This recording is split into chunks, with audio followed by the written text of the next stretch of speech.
Should be live any second. So Natalie, if you see it on your page, on my page, you can share it if you want to, or later. Okay. So here we are, folks. It's so great to see all of you.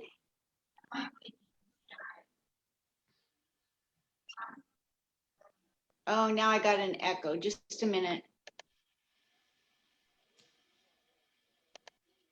There. I think we're live now without any interruption. So hi, everybody. Welcome to Comic Spot.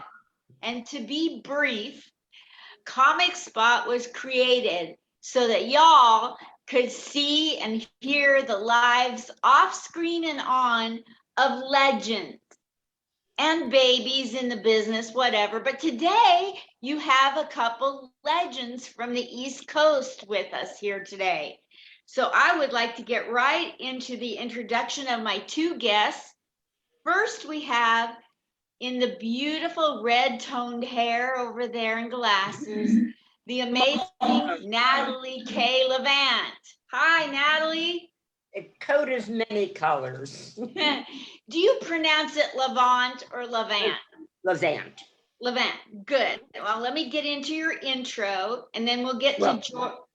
Do not do that intro that was like Tolstoy wrote it. Uh-oh, well, that's the one I have in front of me. I was thrilled, but I thought, my God, I got tired reading after the third paragraph. Well, can I grab a couple lines out of it? Whatever you like. It's your show. Whatever. Thank you. All righty. Well, she started doing comedy. Natalie K. Levant started doing comedy about 9 years ago. And she has been knocking it out of the park and kicking it. Oh my gosh. She's a riot. She's a force to be reckoned with. She does knock it out of the park. So you want to book her. That's for sure. She says, I had found my place. I performed at the New York City comic strip, the 1776 house, the Grand in Wilmington, the Taj Mahal in Atlantic City, and the finest dive bars along the East Coast. I can see her doing a dive bar. She could rock that. Yep. She's, let's see, it says she's won several competitions, including Comic Cure, March Madness, and the Northeastern Cabaret. And her pal Don Mahone Sr. and her produce a monthly comedy show. Now you see us at Ray's Happy Birthday Bar. You got to see that in Philly. I got to go there once and do a mic. I love that joint. It's so cool. Yeah, it's a great positive environment. So she and George Saltz are on here today to talk a little bit about their live up to comedy and through comedy. And then they have a documentary coming out that features them and a Q&A that's going to be coming out with Tig Notaro. So they are blowing up and you get to see them here for free, which may not happen in the future. So that is Natalie. And then let me do the intro for the amazing George Saltz, who's in the other square looking dapper AF as fruit flies. Just kidding. Okay, George Saltz. He's a writer, comedy writer, a comedy coach. He was my landlord once. He came into comedy at the good old age of 79 and a half. He is the winner of the funniest Jewish comedian contest in New York City, a regular all over clubs in the tri-state area. He's a fabulous headliner. He's a regular at the Comic Strip Live in New York, and he and Natalie both are in the upcoming documentary called Still Standing that's going to get re-released very soon. And they're probably going to come up with a nationwide tour to follow it up. And they got Tig Notaro to do a Q&A that's going to be coming out. That's question and answer for you young people. Anyway, so here they are, my two guests, George Saltz Natalie Levant. Welcome to Comic Spot. Yay, I'm so glad you're here. Thanks for taking time. Natalie, let's start with you. I'm in. Natalie, tell us about your life getting into comedy and then through comedy for like 4 or 5 minutes. And then we'll talk about you in the documentary with George and how that all happened. Well, as you said, I've been in this crazy land for going on 9 years. After my husband passed away 12 years ago, I didn't know what to do with myself, and I clearly did not fit in at the nail salon. Hated me. The ladies hated me. They were wearing pink nail polish. I was wearing black. I didn't belong. I tried volunteering at a law center for seniors where I thought I might, be comfortable, but they really suggested that I wasn't the right person after a few weeks because I was telling all these poor souls who called up problems to sue their parents. So that really didn't work out. I didn't know what to do with myself. I had done community theater and a one-woman show, and I was born loving Broadway. Oh, wow. I know I was born loving Broadway and theater. When I was born and the doctor spanked me, I thought he was applauding. A friend of mine suggested one day we were volunteering at my pal Dan Mangini, we were volunteering at an AIDS HIV resource center. And we were like acting goofy. And he said, have you ever thought of doing stand-up? And I said, no, not really. He said, go and see a friend of mine, Alejandro Morales. These are all great friends, fuck book people, performers. He's doing a summer show, like he's calling it a summer camp. And tell him that I sent you. And it just happened to be at one of Philadelphia's best known gay nightclubs, Taboo, TABU. And I went. I didn't know. I wrote some stuff. I hoped somebody would laugh. And I went to Taboo and I thought, I'm home. This is what I want to do. Whatever is going on in my life, I leave it before I walk on stage. I pick up that mic. I hear love. I hear laughter. And I mean, if you have the support of the gay community, you are blessed. And they gave me such strength and confidence. So that's how it all started. You okay, Georgie? Is that okay? There's a All lot right, of whatever it is, I'm going to pretend it's people. All right. Absolutely. People are still listening. And we'll talk later about how George and I met. Maybe your volume could be turned down a little on your phone, George. My volume now down. Okay. Just for while she's talking. Okay. Thank you. So somewhere along the line, we'll talk about how Georgie and I connected, which is a story unto itself. But Georgie, I turn the mic over to you, sweetheart. Oh, wait a minute. And then you got into comedy and talk a little bit about what you've been doing. Okay, I didn't want to, I'm not good at hogging time. So, No. Okay, what do you want me? I got it. Since you've been doing comedy, talk a little bit about the crazy stuff you've done in comedy, and then we'll go to George. the crazy stuff that I've done in comedy. Yeah, you know, like crazy stuff you've been around, the ups and downs in comedy kind of thing. Well, um, one of the things that that surprised me when I started doing comedy, I thought, oh, you know, I want to perform where there are older people because they're going to get me, you know. Yes. Well, hello. I have made a lot of older women go like this to their husbands or the man that they're with, you know, laugh at her. It's like this woman is a traitor.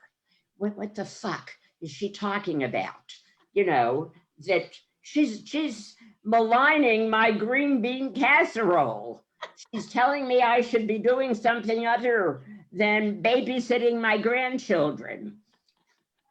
So, one of the things that I learned is that in the diversity of audiences that I performed for, so many younger, well, of course, the entire world is younger than I am, but I mean, like young people will come over and they would say, oh, would you take us home? And of course, I prefer that they would say, would you be my mother? But I'll take, would you be my grandmother? So that that really surprised me a lot. And the warmth of the comedy community. Only 2 or 3 times in the period that uh, I've been performing, like, you know, going on 9 years now. Um, I never, the one thing that I never worried about, I would think, oh my God, what should I wear? What am I going to say? Will they like me? But I never, ever gave any thought to, oh my God, am I too old for this? I don't know whether I'm stupid, but I never thought about, oh, you know, you're 81 years old. Are you crazy? And I started to say only 2 or 3 times did a host um, feel that he was going to get a laugh by referring to my age. Wow. And he didn't. So, you know, uh, that's, you talk about, you know, you just put yourself out there and you hope that the folks are going to feel something positive. And, you know, when someone comes up, an older person comes up and says to me, you know what?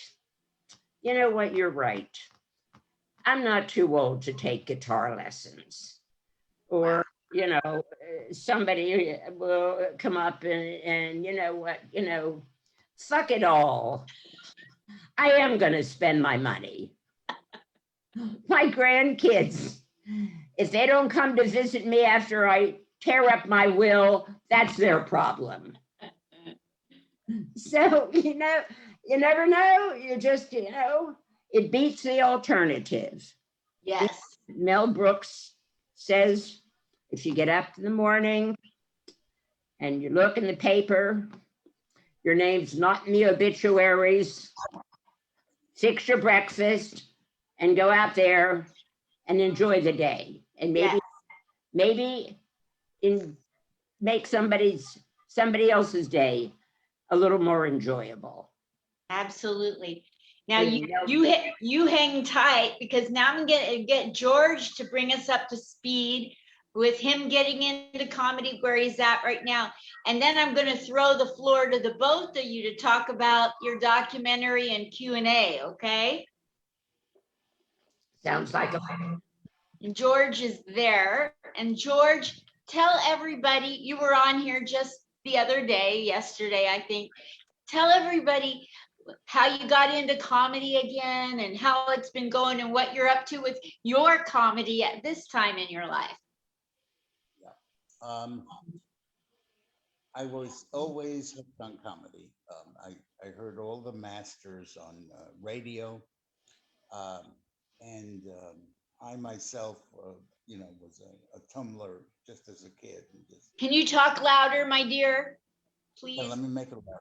Okay, Okay, thank you. that's as loud as I can make it. I guess I gotta. That's good. Okay. Yeah. Okay. And even like my first joke ever was at 10 years old. I was in the dentist, and after I bit his finger, that was the setup. He asked me, would I like to be a dentist when I grew up? And I said no. And he said, why? And I said, I don't want to live hand to mouth. And um, and I just continued that way.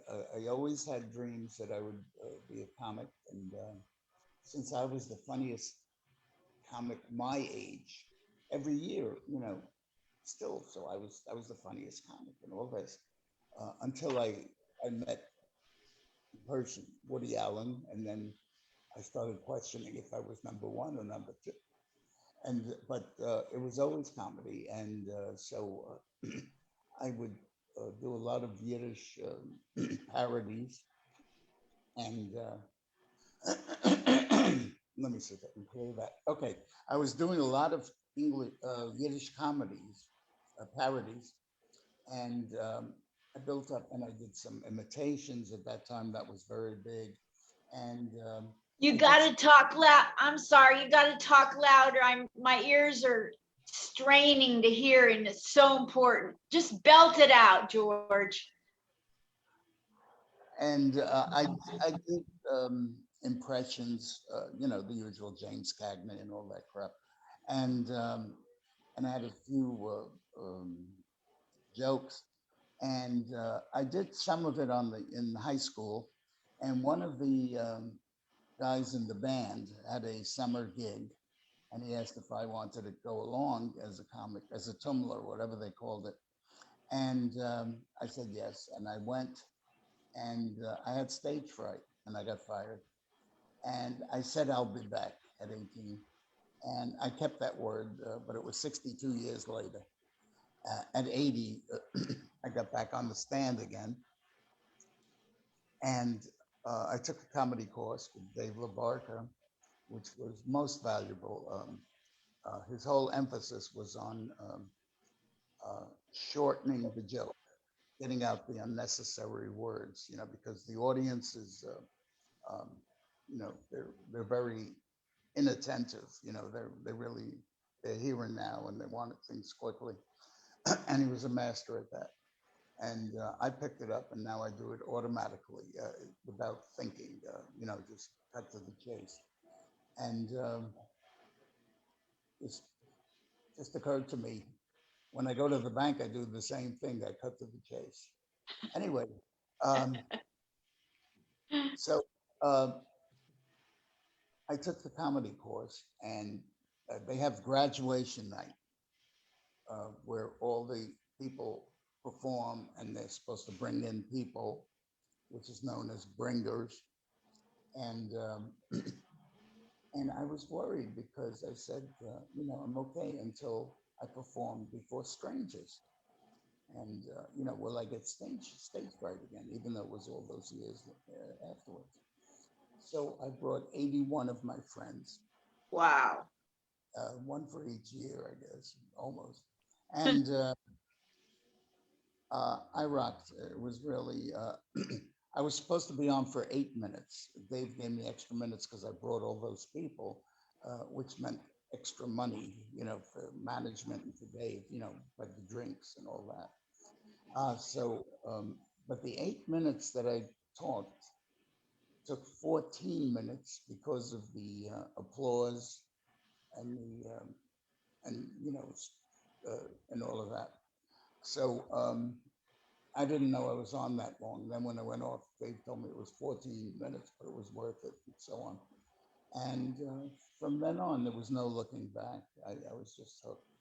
And when I saw the picture of it, and I saw the beautiful smile I had on my face, which I hadn't had for 12 years, 10 years since I was taking care of my wife. And that it made me cry just seeing myself so happy.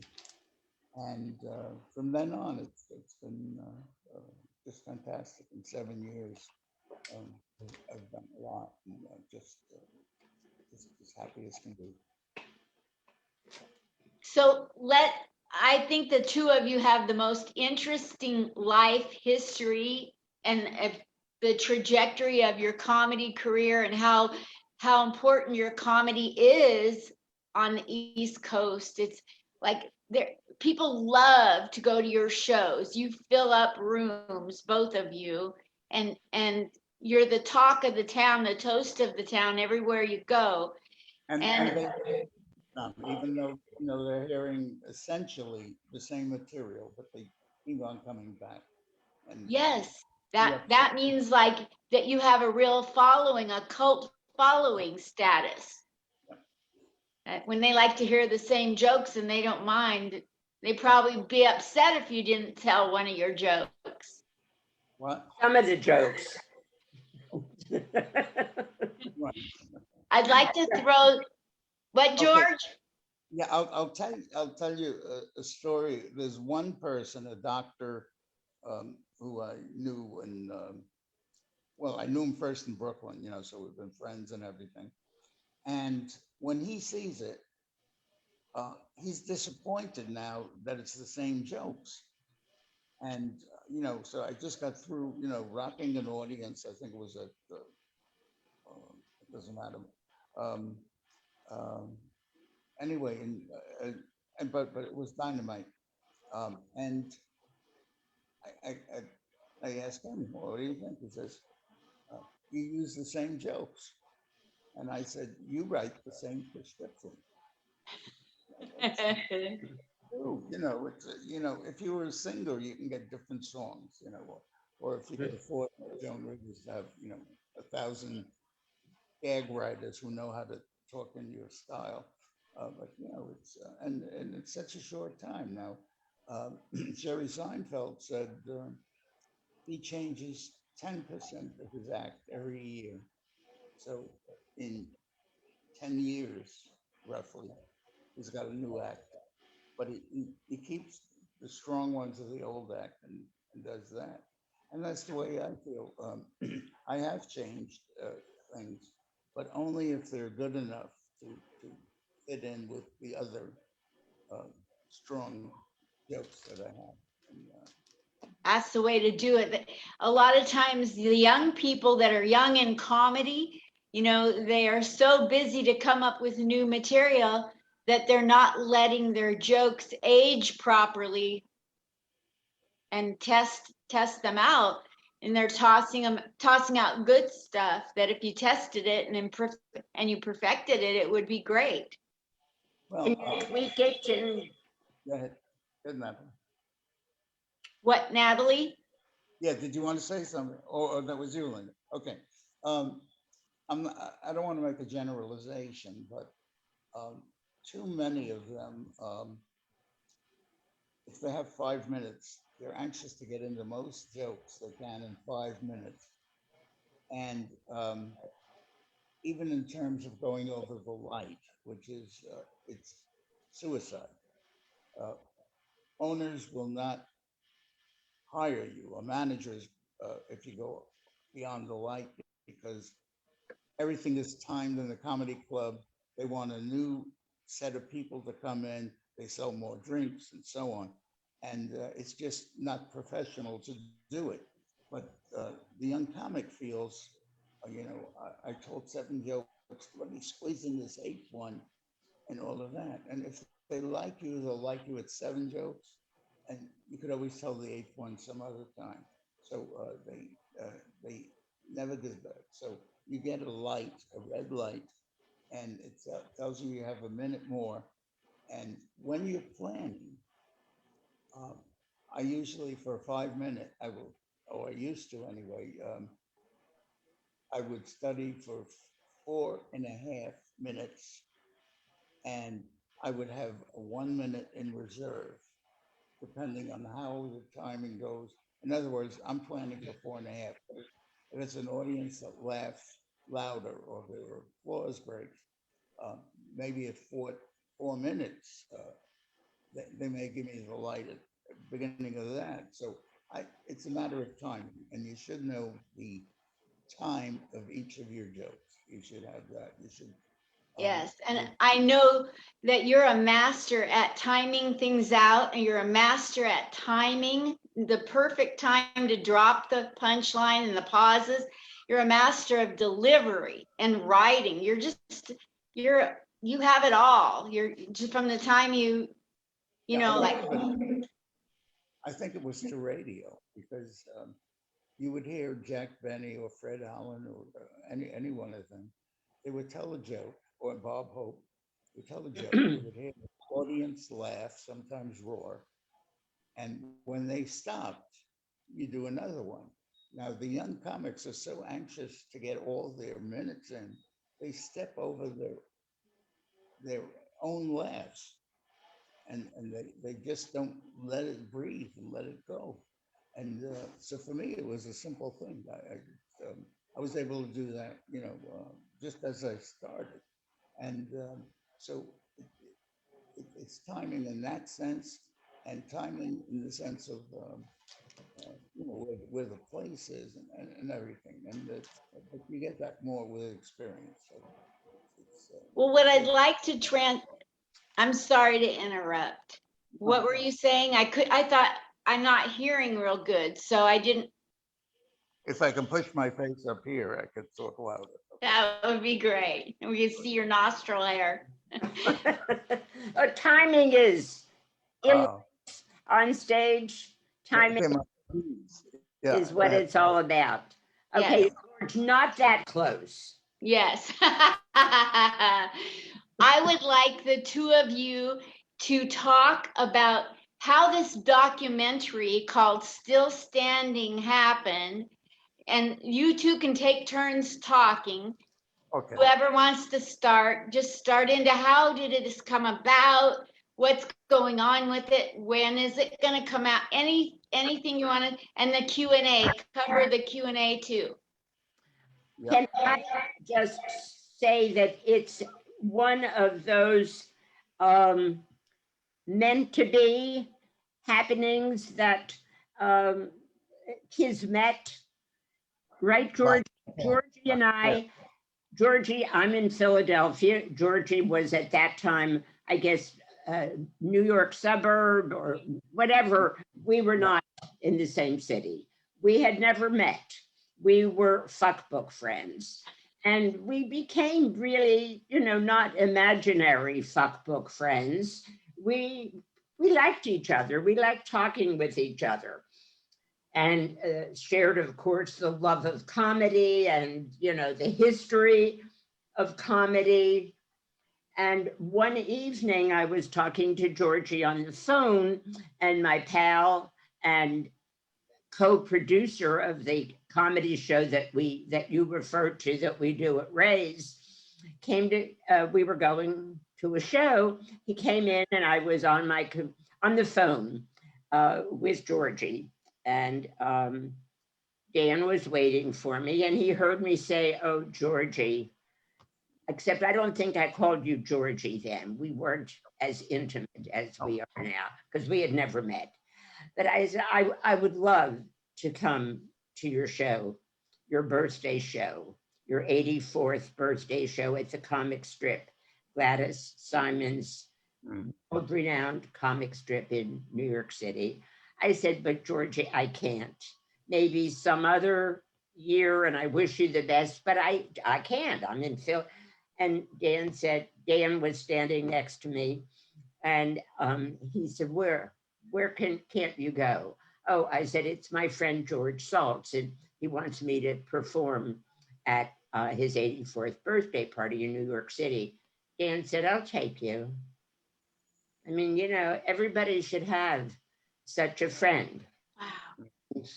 We went and I performed, and Elizabeth Zephyrin McDonough was in the crowd that night, a producer director, and one of her shows that she produces is Samantha Bee. She had seen Georgie at other places, and she had decided to use him in a documentary that was at that time just something that was rolling around in her beautiful head, a documentary on open mics. And then apparently, when I came on stage, and no one knew me, I knew Georgie, I knew Gladys. Um, and I said, well, big fucking deal, Georgie. You're 84. I'll see you're 84 and raise you too. So she decided, do a documentary on these two old farts. She didn't say that, Yeah. but she changed horses in midstream, and that's the beginning. And then she followed us both around for 3 fucking years. I mean, I would go in my bathroom to pee, and Jonathan Schwartz, the adorable, wonderful videographer, would say, wait, before you go, before you tinkle, let me take your mic off. And they followed us everywhere. Didn't record that too. Still Standing, the documentary that won the Lower East Side Film Festival in the short documentary category, was born. Yeah, let me tell you what was going on with me at 84. I had invited you because you had come once before to an open mic with Gladys. Elizabeth, you said, is that? No, not Gladys. Okay. You came to the comic strip one time. Helene got you to come to New York to do an open mic. And that's when I first saw you. And I knew how good you were. So for my 84. I just remember Dan saying, I'll take you. Okay. I just remember, what if he hadn't taken me, Georgie? What happened? You'd have a birthday and I'd be in my living room. Yeah, yeah. That's it. My hoarder's living room. So, right. Yeah, I can't, there are no such things as coincidences, right? That's it. Bashert, that's the word. A Jewish word meaning it was meant to be, it was destiny, whatever. But anyway, I had hoped to get Jackie Mason to attend the show. I had met him a few times, and he was very fascinated by the fact I was still performing, and he wanted to see me. We tried for many, many weeks, maybe for a year, but he said he couldn't perform till 10:30 at night because he had obligations. And I think it might have been till his wife went to sleep. But anyway, he couldn't do that. Then finally, when we had my 84th birthday, I told him I can be on anytime you want, because it's my show. And I got a call from his wife, who was the agent. And she said, Jackie and I will be there if you can perform at 9 p.m. We'll be bringing one other person. Don't get a table for be in the back. And then Jack will call you tomorrow. And I was in heaven. But in the meantime, I had a rheumatic fever as a kid, and it chose this time to bite me in the ass, and I needed mitral valve replacement. So my breathing at that point, before I went into the hospital, was terrible. So it was the only time I ever performed sitting down, and I sat down, and sitting down, I found I had more strength, and it was I did a fantastic show, and um, and in the audience, were all standing and applauding me. And then you went on, and I was saying to myself, I feel sorry for her, going on after, all that applause and everything. And you raised the bar, that you kicked ass that night, and people were raving about you. And that's how, we really became an item, and friends and everything else. And we do have the same goals, the same similar kind of stories. and you know, it's just it was a natural for. We turn lemonade, we turn lemons into lemonade, Georgie, right? We do. Into We do. champagne. We do. It's So champagne. you're doing comedy, and this lady's in the audience, and she decides for 3 Elizabeth. years she's courting you for 3 years, and you must at some point you must have wondered if it's ever going to really happen. Oh no, she wasn't courting me for 3 years. She was. We met at an open mic, Elizabeth and I. And Elizabeth, she's multi-talented. You know, everything. God bless her. That night, she was just doing some open mic, 5 minutes, and I did mine. And afterwards, she said she's just started a documentary, and it was to be about new people that are doing open mics. And she was interested in me. She did it, and she spent many hours for the next year coming to my house, having me change my shirt to get better lighting. And we went into town, and we got thrown out of places because they didn't want the customers to be cameraized and all of this. But we went through all that, and at up to the time that we came for my 84th. I was the solo one, but she was keeping her options open. It wasn't just me and her.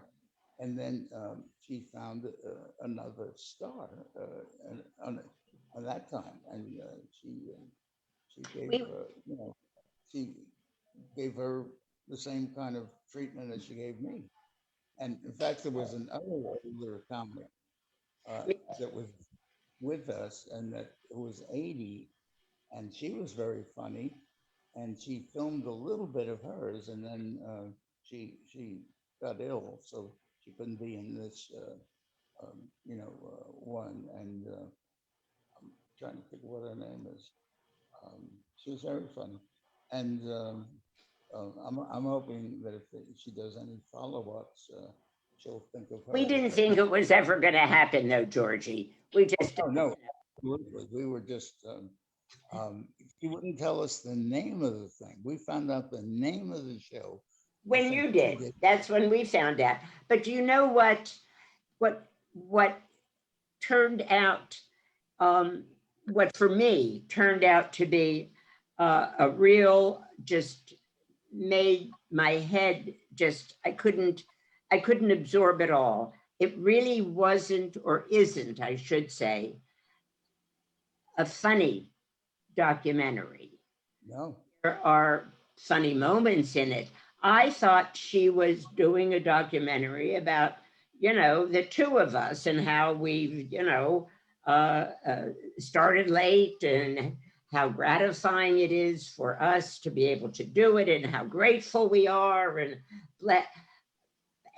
like, I never paid any attention to all of the filming that Jonathan was doing throughout my house. And I thought he took pictures of collages and the animals that I have, my babies, and me getting dressed and pulling on the infamous green sequin boots.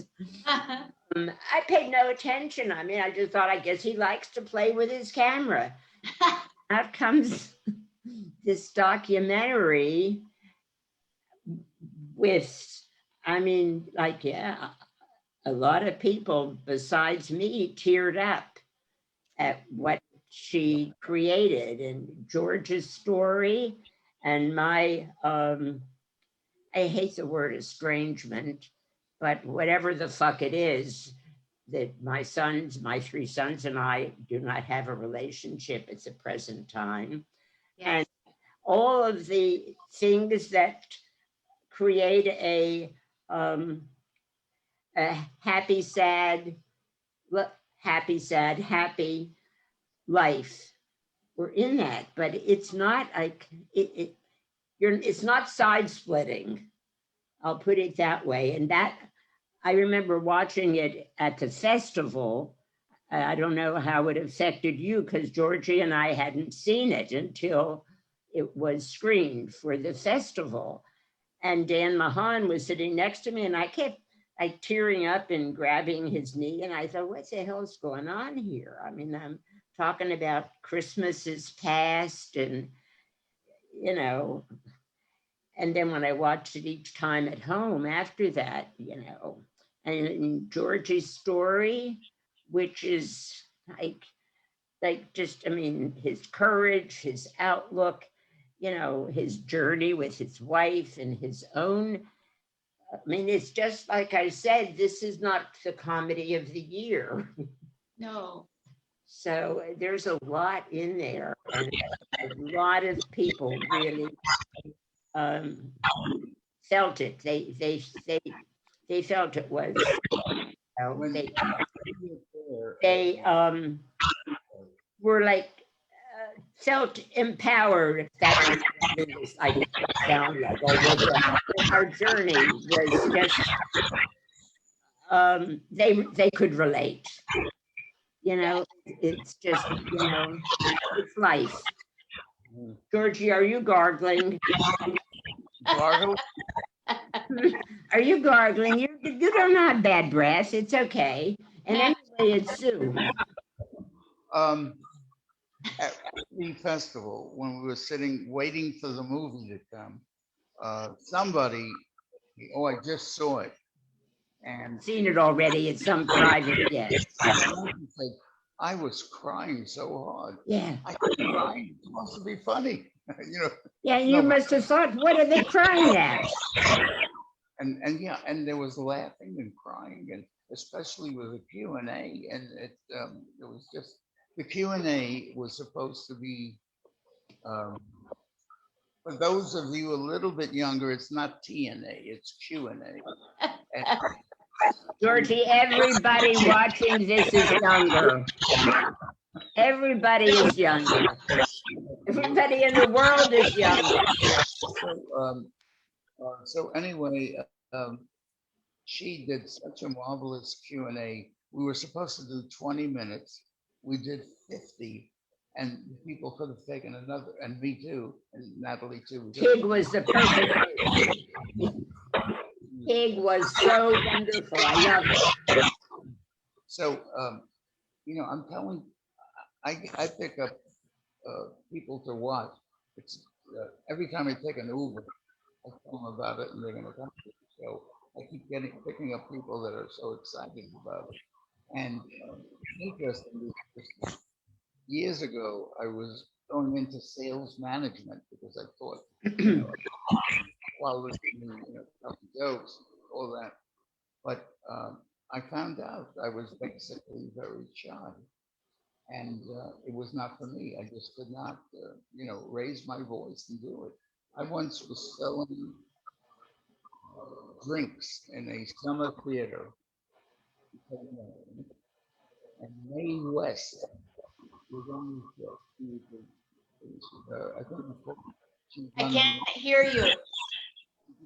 Mae West was on the show, and she was the show, one of her shows, and then during intermission, I could not raise my voice. I was too bashful to raise my voice to get the drinks, you know, to sell the drinks. And here now, everyone I meet, I'm like Harold Hill, you know, I can sell, I can talk so fast because I believe in the product, our comedy, and I'm saying it from the heart. And everybody, almost every driver, says I'm going to be there. Now, a lot of them won't be there because of whatever, but they're interested enough to be there. And people at the physical therapy are going to be, you know, they're all just, comedy is a very, very live kind of interest for so many people now. So it's just, it's all coming together. I'm really, really delighted. So pretty soon, you guys, the documentary is going to be re-released for people to watch it, and the Q&A. For Elizabeth to let us know the next level, the next step, when and where it will be streamed. And you'll, Natalie, would you tell something about the editor? I'm sorry. The editor? Yeah, her, you know, what she did in the film with the color and the music and everything. Yeah, she's still actually, according to her last email, she's still tweaking the finished product, you know, a little bit with the music and just the general editing. She had wonderful, I know one of the people with whom she worked besides Jonathan, whom I referred to, and I know he has a lot of work on Netflix, but one of the people who edited with her is a writer on Trevor Noah's show. I mean, she had, you know, great support and people with whom she worked. And at this point, when she puts it out there, I guess, you know, she just has a little bits and pieces that is finishing. And then the three of us will know, you know, we'll be the first to find out because that's the way Elizabeth works. She doesn't like check in every 10 minutes. We gave her the material and then she create it. And, I can't wait for it to come out. I didn't get to see it. I feel the same way. And, you know, people are asking and they want to know where can we see it. And I say, you know, as soon as I know, you will know. Wonderful. So, yeah, I'll post it for everybody to see. It's called Still Stand. It's called Still Standing. And also called Still Garden. Right? I wanted to say that I was on a previous document 10 years ago. It's called Still Shipping. Well, you know what's funny, Natalie, is when George is talking, you don't hear the gargling. I think he did that on purpose. I love him anyway. I'm like Ethel Merman. I don't need a mic. My daughter sometimes says, normal life, if there is normal life. And why are you talking so loud? Because that's the way I talk. Georgie, it's not working. Well, you guys, this is Natalie Levant, Natalie K. Thank Levant you guys. on Facebook. Linda, can I just tell everybody before you go your thing, you'll have to figure out another way to steal a scene. Guys, two things I want to leave you with. It's all I've learned in the world. Never know your place. What the fuck would I be doing here if I knew my place? Wherever you are, that's place. If they don't make room for you, bring the room fucking folding to. And the other thing I learned is if anybody tells you to act your age, tell them to go fuck themselves. You know. George, do you have a final thing you want to say in response to what Natalie just said? No, it's the same I say for everyone. Just be yourself, enjoy yourself, and just enjoy your latter years. They're available. And as long as your health permits it, do what you always wanted to do. Follow, you know, most of us, before years ago, you know, we had some kind of passion that we had for, whether it was for art, music, and somehow life got in the way. You know, we had to make money, or had to go to school, and so on. That's what happened with me, you know. And when you retire, then you have all that time to follow your passion and to do something. And you know, you may not be a grandma Moses or anything like that. But enjoy your life. Just be really wished you had been all the time. If you know, if, if life had allowed you to do it, whatever the reason.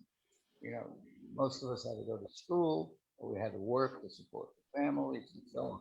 But when you're retired, you have that time, and don't just sit on a rocking chair and look back, look forward. And Georgie, Is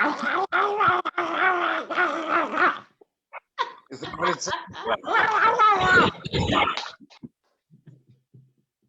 You guys are a trip. like a rooster that goes cock-a-doodle-doo,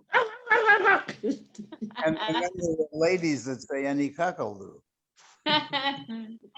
Well, you guys follow them on Facebook, Natalie K. Levant and George Saltz. Anywhere else you want people to follow you?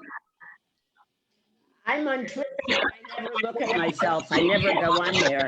And I think follow me on the Listerine mouthwash commercials. George, is Facebook good enough to have followers, or do you want them following you somewhere else? On Facebook, and you know, if you friend me on email, I'll let you know when different gigs are on. Right now, I will be in Suffern, not Suffering, Suffern, on August 21st at Rhino Comedy Club, and wish me luck. It's got 2 very steep flights of stairs, but I've done it before, so and that should be a very good one. And just get on my Facebook and friend me, and you'll know, you know, what's going on. What's the date of the Rhino in Suffern? August 21st, the Saturday night. Okay, perfect. Thank you. Thank you, Natalie K. Levant and George Saltz. Thank you, Linda. You Thank guys you, are Georgie. awesome. I'll talk to you later, Georgie. Feel good. Okay, and Yes. Linda, you did a terrific job. Thank you. I'm no Tig Notaro, but she's no Linda Smith. You do okay, baby. Thank you. Bye. Better than okay. Thank you. Love you. Love you back. Bye. Bye.